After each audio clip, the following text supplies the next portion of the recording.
तर नमस्कार मंडळी, आपण आज बनवणार आहोत उडदाची डाळ चविष्ट आणि पौष्टिक घरगुती पद्धतीमध्ये. तर त्याच्यासाठी काय काय घेतलं मी तुम्हाला ते दाखवते. आता आपल्याला ही डाळ शिजायला घालायची.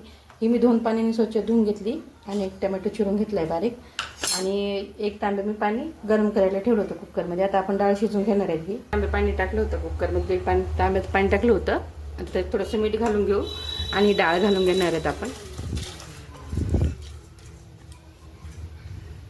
लगेच आपल्याला टोमॅटो मग घालून घ्यायचं आहे. तर मी याच्यामध्ये मीठ, डाळ आणि टोमॅटो घालून घेतले. आता आपण याला बॉईल करून घेऊ. तर कुकर गॅसवरती मस्त आता डाळ शिजायला ठेवलेली, तोपर्यंत मी मसाल्याची तयारी करून घेते. हे बघा, हे वाटण घेतले आपण उडदाच्या डाळीसाठी. हिरवी मिरची, कोथिंबीर आणि लसूण. तर आपल्याला पाट्यावरती वाटून घ्यायचं आहे आधी.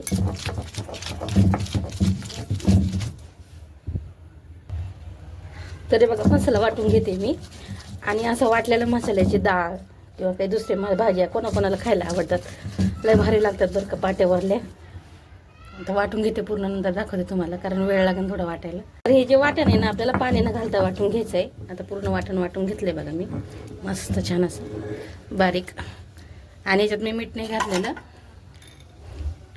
कारण मीठ आपण डाळ शिजताना घातलं होतं, म्हणून मीठ नाही घातलं. वाटण छान वाटून झाले. आता हे बघा, तेल गरम करायला ठेवलंय.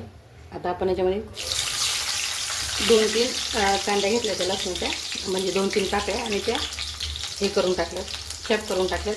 तर कोणाकोणाला लसूण आवडतं त्याने लसूण टाका. मला डाळीमध्ये लसूण आवडतं, म्हणजे डाळीत लसूण घातलेलं आहे. आता आपण घालू थोडासा कढीपत्ता. मस्त छान तडतडले गेले. आता ते वाटण काढलं होतं, ते वाटण घालून घेणार.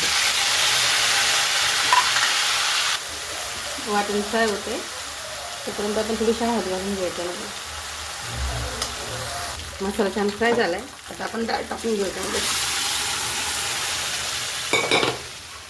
3 शिट्ट्यामध्ये डाळ एकदम गाळ शिजला गेली होती. मिक्स करून घेऊ.